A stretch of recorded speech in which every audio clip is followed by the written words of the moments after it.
விடுதலை புலிகளை தோற்கடித்தவர்களே தற்போது வெளிநாடுகளில் கூலிப்படை சவேந்திர சில்வா சுட்டிக்காட்டு. முதலில் பொது தேர்தலை நடத்தப்பட வேண்டும் பசில் தெரிவிப்பு. பொருளாதார நெருக்கடியில் இருந்து மீளாத இலங்கை எச்சரிக்கும் மத்திய வங்கியின் ஆளுநர்.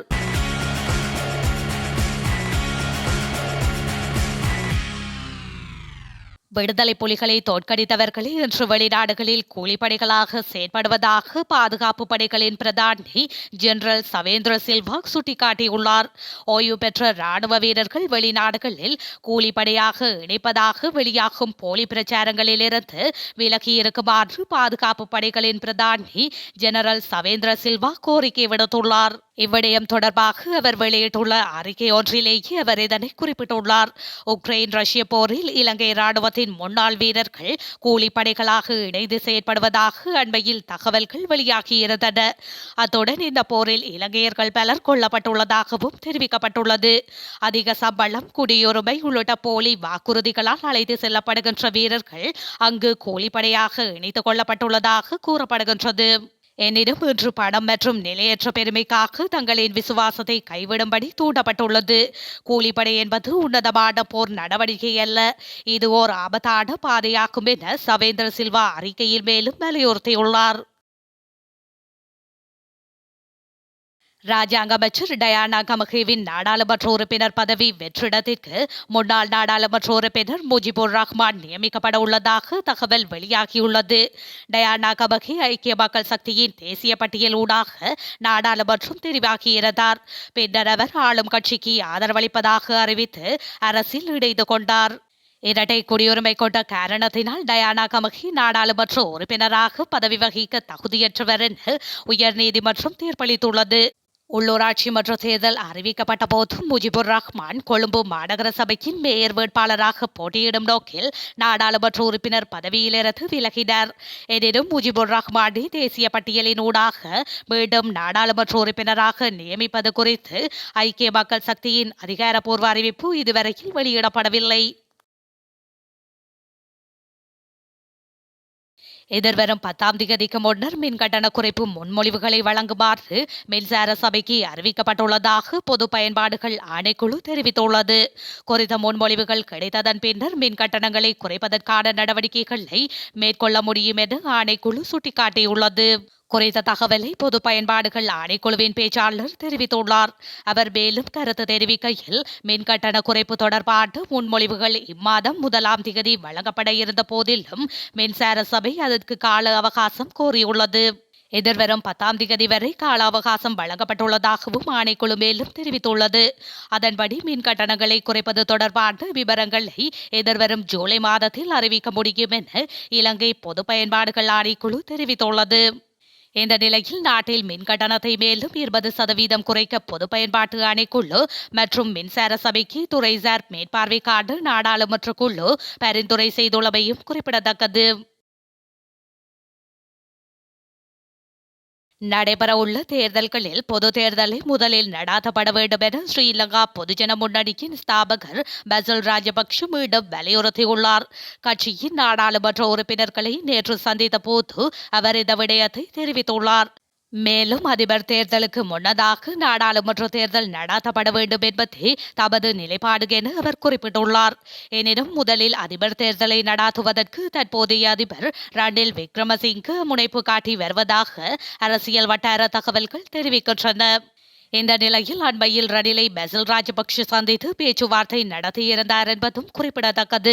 பொதுஜன முன்னணியின் பெரும் எண்ணிக்கையிலான உறுப்பினர்கள் நாடாளுமன்ற தேர்தல் நடாத்தப்படுவதனை விரும்புவதாக தெரிவிக்கப்படுகின்றது. எனினும் எந்த ஒரு தேர்தல் நடாத்தப்பட்டாலும் அதனை எதிர்நோக்க ஆயத்தமாகுமாறு பசில் ராஜபக்ஷ கட்சி உறுப்பினர்களுக்கு அறிவுறுத்தலை வழங்கியுள்ளமையும் குறிப்பிடத்தக்கது.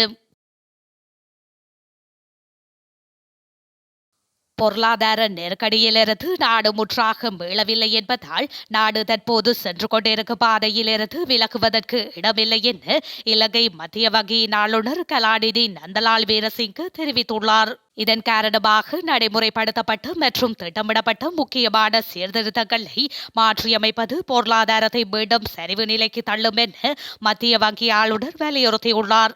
கொழும்பில் உள்ள மத்திய வங்கியின் தலைமையகத்தில் நேற்று இடம்பெற்ற ஊடகவியலாளர் சந்திப்பில் கேட்கப்பட்ட கேள்விக்கு பதிலளிக்கும் போதே அவர் மேற்கண்டவாறு தெரிவித்துள்ளார்.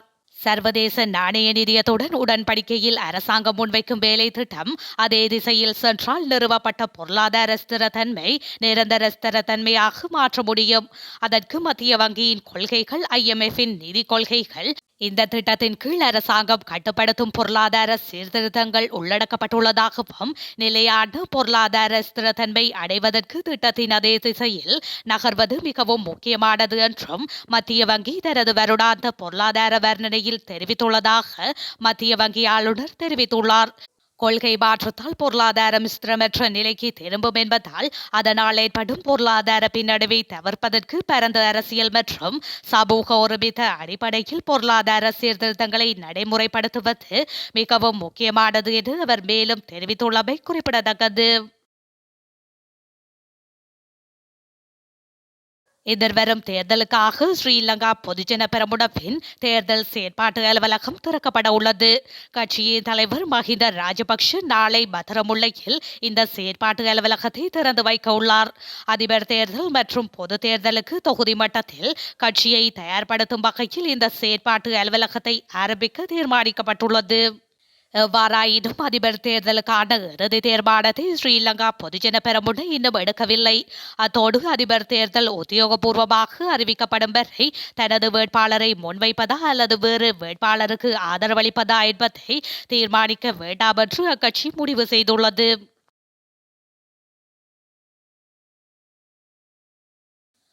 ஒரு பால் திருமணங்களை அங்கீகரிக்கும் சட்டத்தை நிறைவேற்றக்கூடாது என்று பெங்கமுகே நாளகதேரர் எச்சரிக்கை விடுத்துள்ளார். நாடாளுமன்றில் இந்த சட்டத்தை நிறைவேற்றியதன் பின்னர் நாடாளுமன்ற உறுப்பினர்கள் ஊர்களுக்கு செல்ல முடியாது என்று அவர் குறிப்பிட்டுள்ளார். அகில இலங்கை பௌத்த காங்கிரஸ் உள்ளிட்ட சிங்கள பௌத்த தேசியவாத அமைப்புகள் இந்த சட்டத்தை எதிர்ப்பதாகவும் தெரிவித்துள்ளார். தொடர்ந்தும் கருத்து தெரிவிக்கையில் சட்டம் மூலம் நிறைவேற்றப்பட்டால் தேர்தலுக்காக ஆசி வேண்டி அரசியல்வாதிகள் வரக்கூடாது. மேலும் இந்த சட்டம் நாடாளுமன்றில் நிறைவேற்றப்படக்கூடாது.